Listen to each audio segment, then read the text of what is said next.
এখানে আমি থাকি, বসো।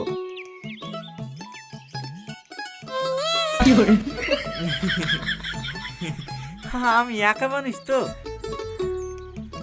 তুমি বসো, আমি তোমার এই খাবার নিয়ে আসছি। না না, আমি কিছু খাবো না। তাই বললে হয়? খাবারকে ওষুধ খেতে হবে না?